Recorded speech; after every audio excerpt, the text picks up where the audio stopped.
Good morning. Good morning, ma'am. What is your name? My name is SUSANA GUMANGAN. How old are you? I'm 38 years old, ma'am. Okay, are you married or single? Yes, ma'am, I'm married. Does your husband know that you're applying for Malaysia? Yes, madam, they know I'm applying in Malaysia. Do you have any children? Yes, ma'am. How many? 4, ma'am. How old are they? 20 years old and 18 years old and 16 years old and 3 years old, ma'am. Okay, what is your educational attainment? High school graduate, ma'am. Do you have experience to work as domestic helper? Yes, ma'am. In what country? Here in Philippines, ma'am. For how many years? 6 years, ma'am. Okay, how many members of the family have you worked for? 4, ma'am.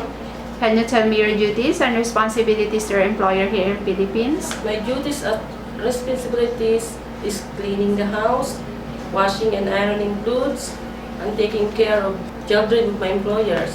Okay, who will take care of your children when you are away? My parents, ma'am. Did you get permission to your parents or your husband to Yes, work in ma'am. abroad? If you feel homesick, what will you do? I keep myself busy at work. Okay, do you think the work as domestic helper is easy or difficult? I know it's easy because I'm applying in Malaysia if difficult because I'm away from my family. Okay, are you good in cooking? Yes, ma'am. Do you like cooking? Yes, ma'am. What did you cook? Filipino cook, ma'am. Can you give us some dishes that you can cook? Adobo and fry, ma'am. Okay, if your employer will need you to do cooking and he will teach you, are you willing to learn? Yes, ma'am. Do you have experience to work as in taking care of children, including baby born? Yes, ma'am. Can you tell me what experience do you have? Because I'm a mother of my 4 children, ma'am, so that I can handle my newborn baby to my employer to grow up kids. Okay, if the children of your employer are naughty, how would you handle them? I play with them, ma'am, and I prepare her foods.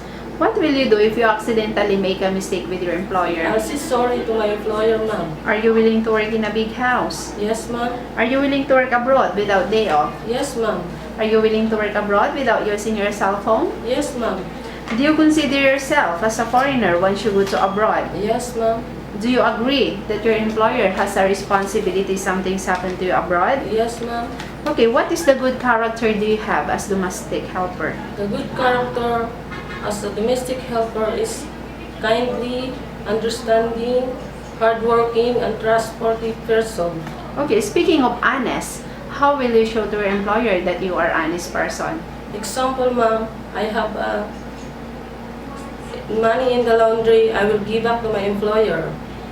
Okay, what can you promise to your future employer?